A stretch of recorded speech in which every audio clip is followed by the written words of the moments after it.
Good morning students. आज मैं आप लोगों को क्वेश्चन आंसर आगे कराने जा रही हूँ। क्वेश्चन नंबर 7 है, क्या 1975 में आपातकाल की घोषणा जरूरी थी?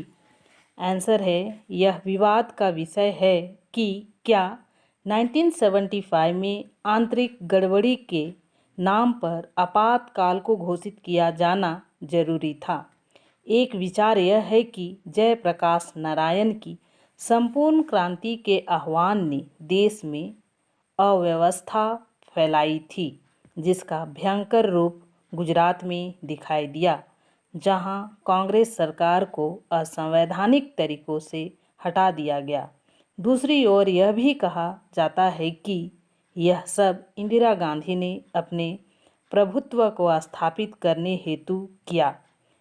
इलाहाबाद उच्च न्यायालय ने उनके चुनाव को रद्द कर दिया था, अतः उन्हें त्यागपत्र देना चाहिए था। आपातकाल में अनेक प्रकार की ज्यादतियां हुई, जिन्होंने इंदिरा गांधी की सरकार को बदनाम किया।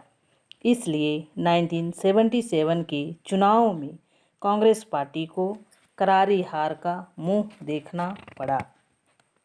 क्वेश्चन नंबर 8, बिहार आंदोलन पर एक नोट लिखिए। आंसर है, 1974 में जयप्रकाश नारायण ने संपूर्ण क्रांति का आह्वान किया।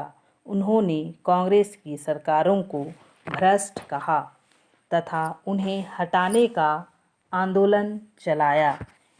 इस नाते गुजरात में नवनिर्माण समिति का गठन किया गया, जिसके नेताओं ने बलपूर्वक विधायकों को त्यागपत्र लेकर वहां की कांग्रेस सरकार को अपदस्थ करा दिया। फिर यही प्रयोग बिहार में किया गया। वहां अब्दुल गफूर की सरकार थी, इसलिए यहाँ समस्या ने सांप्रदायिक मोड़ ले लिया। स्थिति बिगड़ती चली गई, इसलिए जून 1975 में आपातकाल की घोषणा की गई। बिहार आंदोलन स्वतः ठप हो गया। क्वेश्चन नंबर 9, 1974 से 75 में हुए बिहार आंदोलन और गुजरात आंदोलन से आप क्या समझते हैं? आंसर है, 1974 के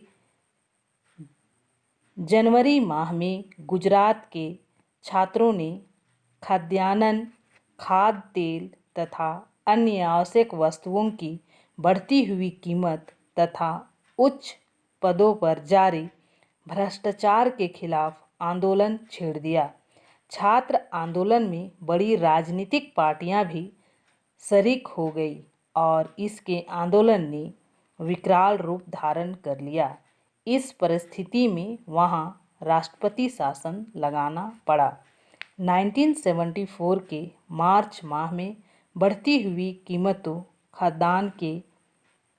खाद्यान्न के अभाव, बेरोजगारी और भ्रष्टाचार के खिलाफ बिहार के छात्रों की आंदोलन छेड़ दिया।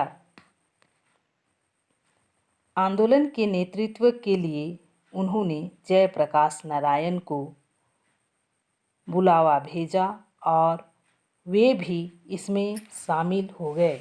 गुजरात और बिहार दोनों ही राज्यों में कांग्रेस की सरकारें थीं।